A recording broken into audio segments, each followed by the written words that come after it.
सुना है शहर का नक्शा बदल गया महफूज, तो चल के हम भी अपने घर को देखते हैं। ये शेर मैं इसलिए कह रहा हूँ क्योंकि हमेशा अमन, भाईचारे और सौहार्द के लिए जाने वाला हल्द्वानी शहर इन दिनों पूरे देश के लिए सुर्खियों में बना हुआ है, क्योंकि यहाँ कुछ लोगों के गलत काम की वजह से पूरे हल्द्वानी की फ़िज़ा पर बहुत बुरा असर पड़ा है।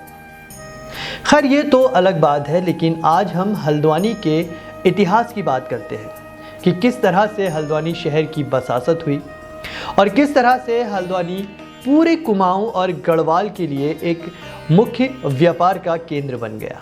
तो चलिए शुरुआत करते हैं हल्द्वानी के इतिहास की।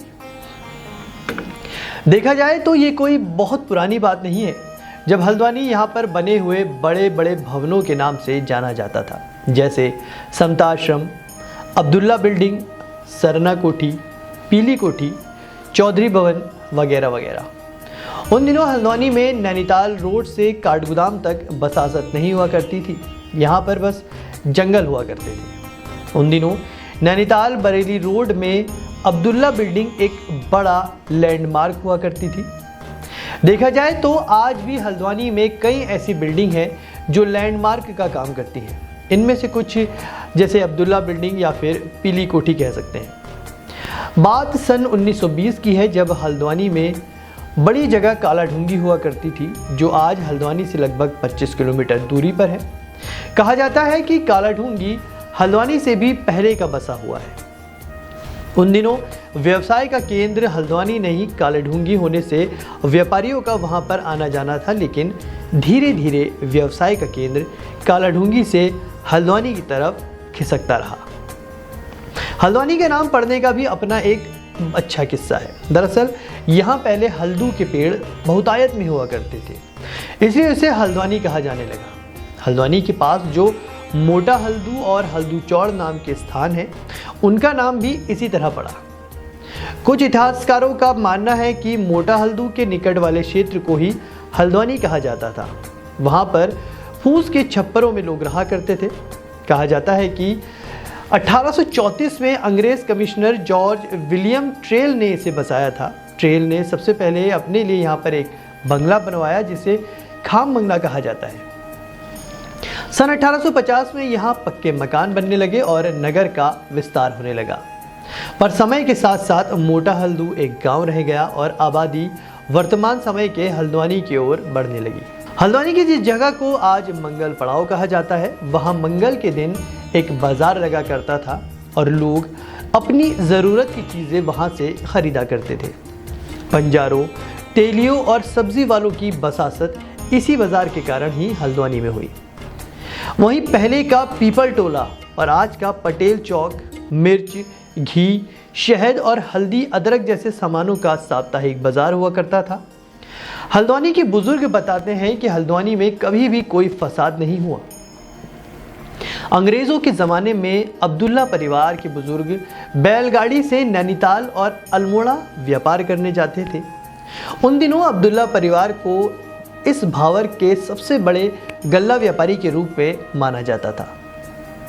तब भोटिया व्यापारी पहाड़ों से ऊन और आलू जैसे कई सामान लाते थे और यहाँ से साबुन, गुड़ और इसी तरह के कई सामान भेड़ बकरियों में लाद कर ले जाते थे। बंजारों का एक परिवार 1857 में बिजनौर की ताजपुर रियासत से हल्द्वानी में आकर बसा। तब बिजनौर के व्यापारियों का पड़ाव आज के महिला अस्पताल के सामने हुआ करता था और वही बाजार की खाली जगह पर नमाज पढ़ी जाती थी, जिसके बाद अंग्रेज़ों ने इन व्यापारियों को शहर के एक ओर बसा दिया। हल्द्वानी बाजार में बनी जो जामा मस्जिद भी वो काफ़ी पुरानी है। ये मस्जिद लगभग 1870 में बनी थी।